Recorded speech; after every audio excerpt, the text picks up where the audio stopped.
नमस्कार, हरियाणा डायरी में आपका स्वागत है और मैं हूं आपके साथ मर्सी। हरियाणा के मुख्यमंत्री नायब सिंह सैनी ने कहा कि प्रधानमंत्री नरेंद्र मोदी के कुशल नेतृत्व में आत्मनिर्भर भारत के संकल्प के साथ देश तेज गति से आगे बढ़ रहा है।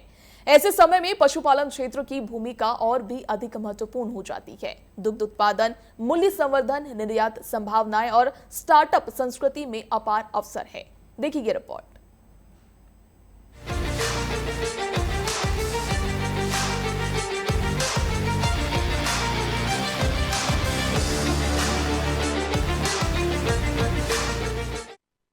मुख्यमंत्री नायब सिंह सैनी कुरुक्षेत्र में आयोजित 41वीं राज्य स्तरीय पशुधन प्रदर्शनी के तीसरे दिन मुख्य अतिथि के रूप में शामिल हुए। मुख्यमंत्री ने देशी गाय को गुड़ खिलाकर पूजा अर्चना की और प्रदर्शनी का निरीक्षण किया। इस दौरान उन्होंने विभिन्न नस्लों के पशुओं को देखा और पशुपालकों से संवाद किया। वहीं मुख्यमंत्री ने कहा कि प्रदेश सरकार का लक्ष्य पशुपालन को आधुनिक, लाभकारी और टिकाऊ बनाना है। इसके लिए पशु स्वास्थ्य सेवाएं गांव-गांव तक पहुंचाई जा रही है। उन्नत नस्ल संवर्धन को प्रोत्साहन दिया जा रहा है और दुग्ध संग्रहण व विपणन की मजबूत व्यवस्था विकसित की जा रही है। मेले में कैटवॉक पर उत्कृष्ट नस्ल के पशुओं का प्रदर्शन किया गया। वहीं खास बात ये रही कि एक ऊंट ने मुख्यमंत्री को माला पहनाकर स्वागत किया।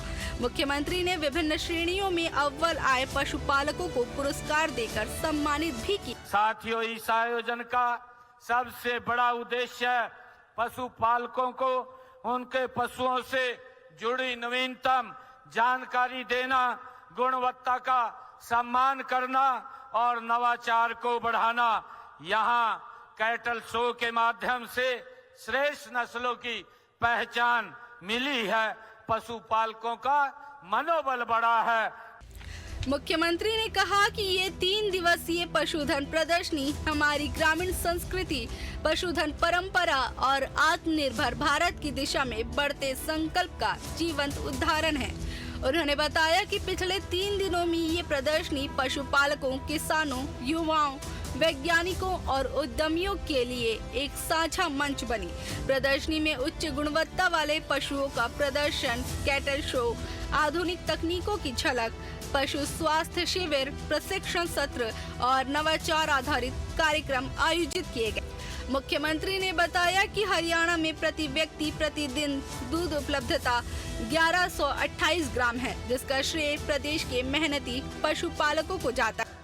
साथियों, पिछले 3 दिनों में इस प्रदर्शनी ने हमारे पशुपालकों, हमारे किसानों, हमारे युवाओं और हमारे वैज्ञानिकों और उद्यमियों को एक साझा ये मंच प्रदान किया है। साथियों, यहाँ उच्च गुणवत्ता वाले पशु प्रदर्शनी, कैटल शो, आधुनिक तकनीकों की झलक और पशु स्वास्थ्य शिविर, यहाँ प्रशिक्षण सत्र और नवाचार आधारित कार्यक्रम आयोजित किए गए हैं।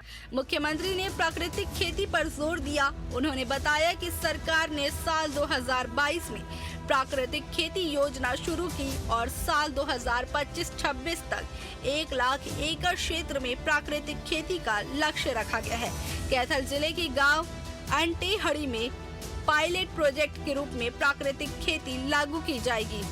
साथियों, हमने प्राकृतिक खेती को बढ़ावा देने के लिए वर्ष 2022 में प्राकृतिक खेती योजना उसका शुभारंभ किया था और इसके तहत प्राकृतिक खेती पर एक पोर्टल उसको भी शुरू किया गया है। इस पोर्टल पर हमारे किसान अपना पंजीकरण करवाते हैं। साथियों, हमने वर्ष 2025-26 के दौरान 1 लाख एकड़ क्षेत्र में प्राकृतिक खेती करने का लक्ष्य निर्धारित हमारी सरकार ने किया है।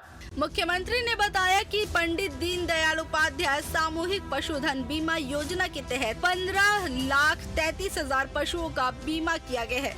प्रदेश में 70 मोबाइल पशु चिकित्सा इकाइयां और 2,966 पशु चिकित्सा संस्थानों के माध्यम से पशुओं को स्वास्थ्य सेवाएं दी जा रही है।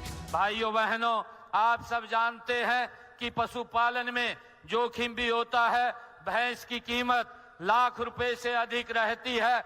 हमने इसके लिए पंडित दीनदयाल उपाध्याय सामूहिक पशुधन बीमा योजना वो चलाई हुई है और इसके तहत हमारी सरकार ने 15,33,000 पशुओं का बीमा भी किया है। बहरहाल राज्य सरकार की योजनाएं और नीतियां पशुपालकों की आय बढ़ाने, जोखिम कम करने और ग्रामीण अर्थव्यवस्था को मजबूत करने की दिशा में बड़ा कदम साबित हो रही है। TV 24 bureau report, Haryana. Haryana diary में फिलहाल इतना ही। आप देखते रहे टीवी 24। नमस्कार।